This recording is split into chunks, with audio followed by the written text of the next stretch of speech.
grew up in the 80s, there's a possibility you think ketchup is a vegetable. The truth is, tomatoes aren't even a vegetable. They're actually the most popular fruit in the world. Welcome to Superfoods. Today we're talking about tomatoes. More than 60 million tons of this juicy fruit are eaten every year. Americans alone eat an average of 23 pounds of tomatoes annually. Unfortunately, more than half of those 23 pounds comes from ketchup or tomato sauce. Whether you say tomato or tomato, there are better ways to incorporate this mother lode of nutrients into your diet. Tomatoes have found their way into most of the world's cuisine. Though they're often associated with Italian cuisine, tomatoes aren't Italian at all. In fact, tomatoes are native to South America. Christopher Columbus brought tomato seeds back to Europe on one of his famous voyages. Before 1492, Italian food was tomato-free. Today, tomatoes grow well in a variety of soils, climates, and seasons. Between their adaptability and advances in agriculture, no matter what season it is, you can get your tomato fix.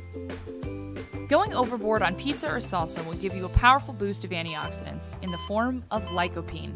A Johns Hopkins University study found that people with low blood lycopene were 23% more likely to have heart attacks than those with high or even average levels. Today we're going to compare tomatoes to another summertime favorite, the watermelon. Tomatoes are significantly lower in sugar. Tomatoes only have 6.5% of sugar you need in a day, whereas watermelon has 15%. Tomatoes are also way more versatile. Unlike watermelons, they're packed with vitamins A, C, and K, as well as potassium, making them great for eye, bone, immune system, and nervous system health. An article in the Journal of Experimental Botany explains that sugar and certain flavor compounds in gas tomatoes don't have time to develop the way they do in tomatoes that ripen on the plant. If you need to get your lycopene fix in the dead of winter, either go for canned tomatoes or those grown in a greenhouse. They'll be way more delicious than the gassed ones. Pick a tomato that's heavy for its size. Denser fruits mean juicier fruits. Look at the bottom. Match the color on the top with the color around the stem. A red tomato should be the same red on top and bottom, whereas gassed tomatoes tend to be green around the stem.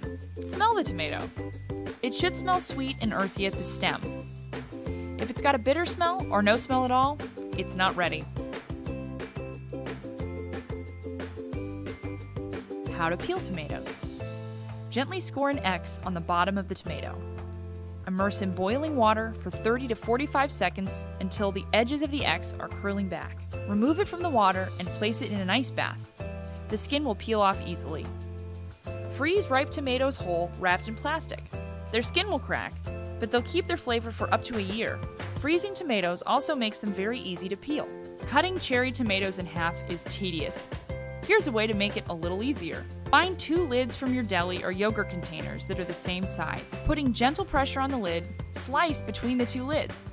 You'll cut through all the tomatoes in a flash.